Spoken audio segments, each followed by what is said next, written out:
Hello, my name is Haley Zell, and welcome back to my YouTube channel. If you've never been here before, welcome to my YouTube channel.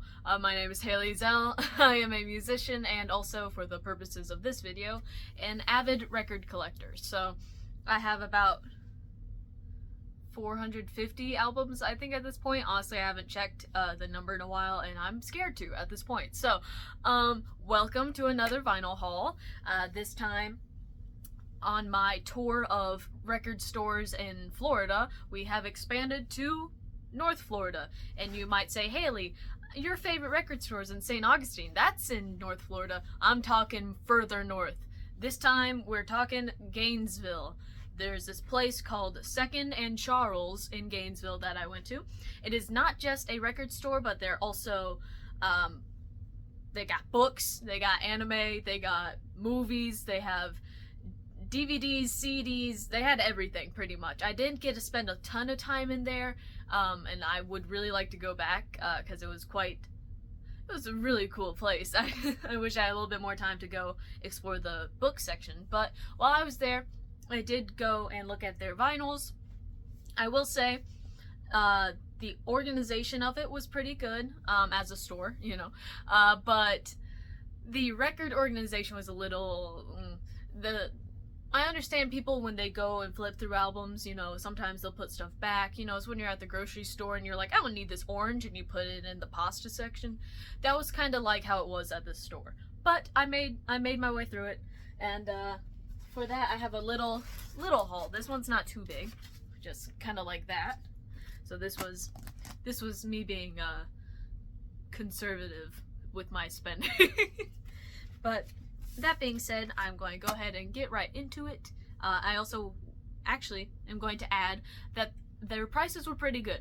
I'll still say that they probably weren't as good as my favorite store, but they're pretty good. They're reasonable.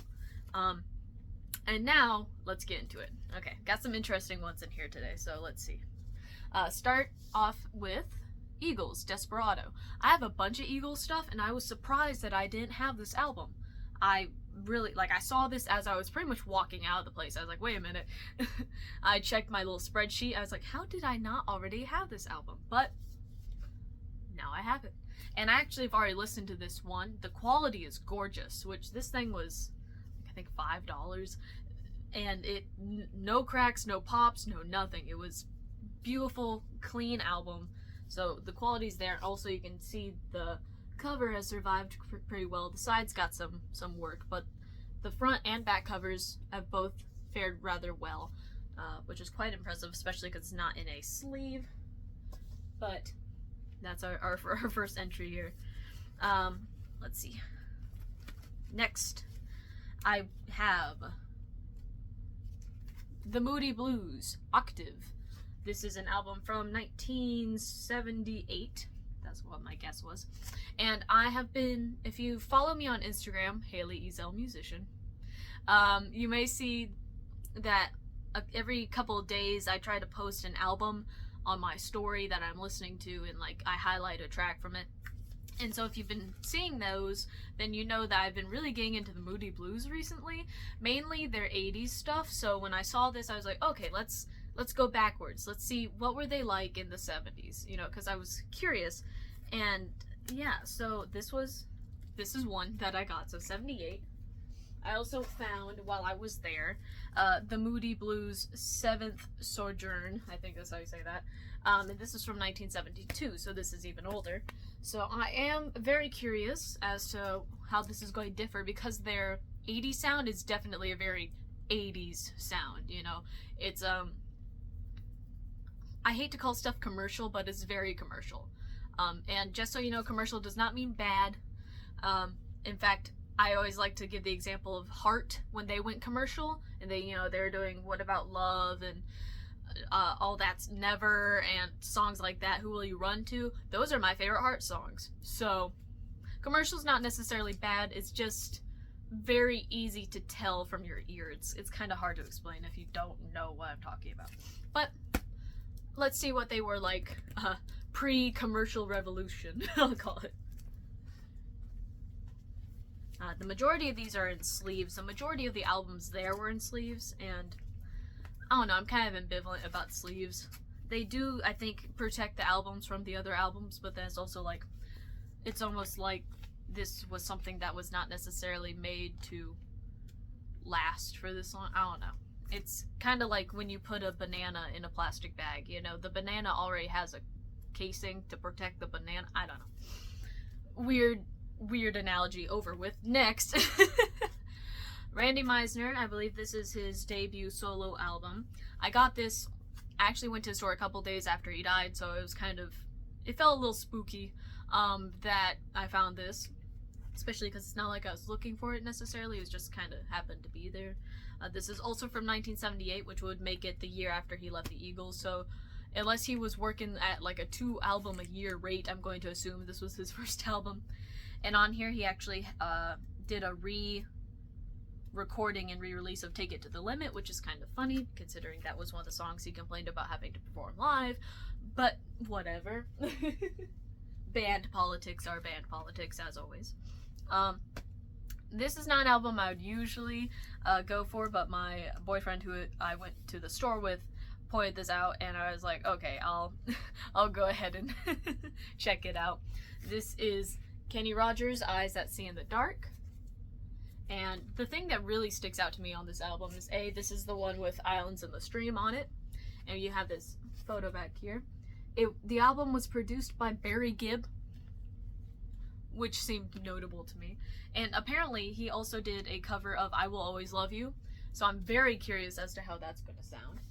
I'm not like a huge person, like a huge fan of Kenny Rogers, but that's solely because I'm not that knowledgeable about his stuff. The couple songs that I do know I really like, so I am excited to see what else he has out there, you know.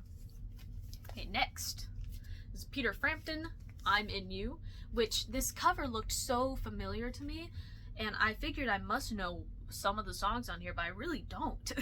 Except for apparently a cover of Signed, Sealed, Delivered, which I'm trying to picture in Peter Frampton's voice and style, and I really can't. So I'm very curious because I love that song.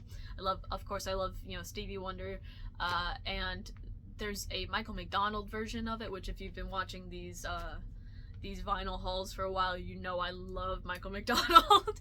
So it's one of my favorite songs. I actually like to sing it at some of my shows. So I'm curious to see his take on it. Also curious to see, you know, everything else that's on the album. This one was a fun one. I've never actually seen this on vinyl before. And it's a 12-inch single, and it's We Are the World. It's the 12-inch single version of We Are the World. Here's the back. I have all the photos of the different people who were in it, and the lyrics on the back. The B-side is a song called I believe it's called Grace. I'm trying to find it. Yeah, Grace by Quincy Jones. So not familiar with that one, but I am curious about this. You know, when you have that friend who watches movies and the entire time they're going, hey, it's that actor, hey, it's that actor, hey, it's that actor.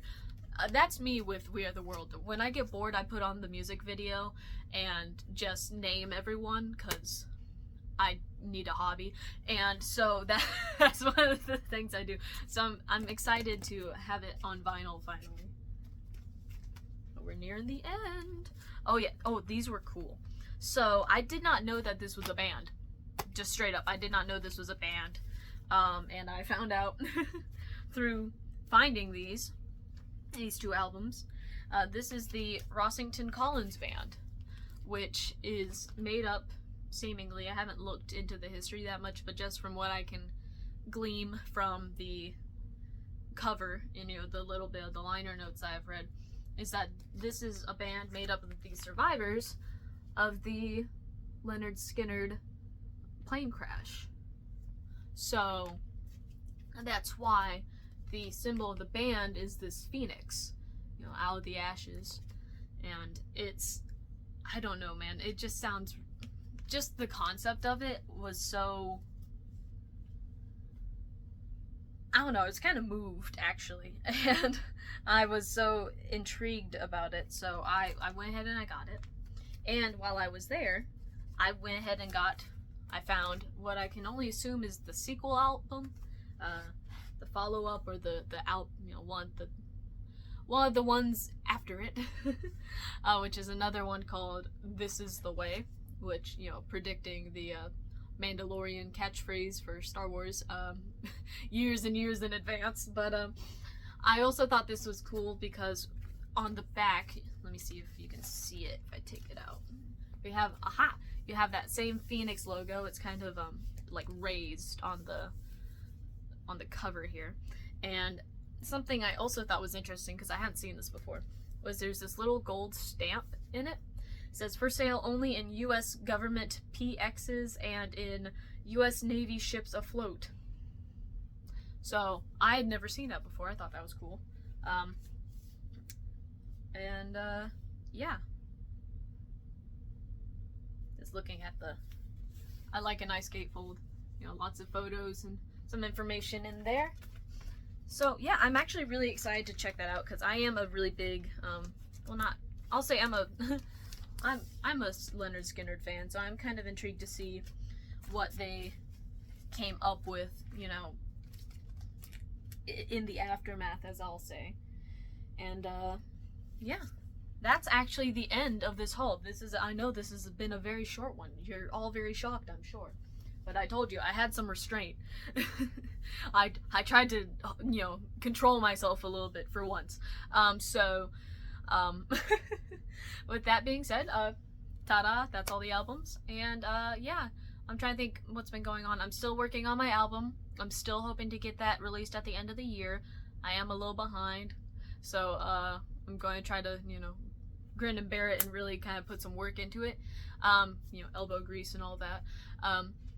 Other updates, I just graduated college, like, what day is it? Thursday? 2 days ago. So, it'll be a little bit more time after, you know, I have this edited and released and all. So that's that. That's kind of cool. I have a job that I have lined up to be actually a music teacher, which is funny because I always told myself I was never going to be a music teacher. But, you know, I like teaching music. I like explaining this stuff a little too much, so I'll take a trip on the teacher route and see how that goes. Trying to think. For those of you who know this fact, that I was writing a novel. The novel is now done, and I'm going to, over the next couple of months, presumably, I'm going to be trying to shop it around. I don't have a ton of experience in the book industry, so I am going to be kind of researching that and kind of getting into that. If you have any tips or anything regarding that, if you happen to be like a book person, someone who's published books or has any experience in that industry, feel free to leave you know, tips and tricks in the comments below. That would be cool. I'm trying to think. I think that's pretty much all of the updates. A new single should be out soon for my album. We're in the process of mixing it, so that one should be fun. That's a blues rock song. Isn't that a hint? It's a weird one, but I like it a lot. And yeah, I think that's pretty much it. So I'll see you next time whenever I go buy more albums. If you are in the Gainesville area of Florida, I definitely recommend Second and Charlie's, or I keep calling it Charlie's, Second and Charles. And really quite nice store. Definitely would give yourself a couple hours maybe to really spend the most amount of time you could in there, because it's a cool place. And yeah, with that all being said, follow me on Instagram, Facebook, Haley Ezel Musician.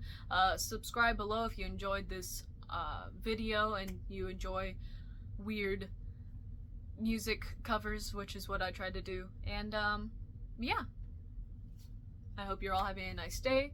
Thank you for spending some of your time with me, and yeah, I'll see you next time.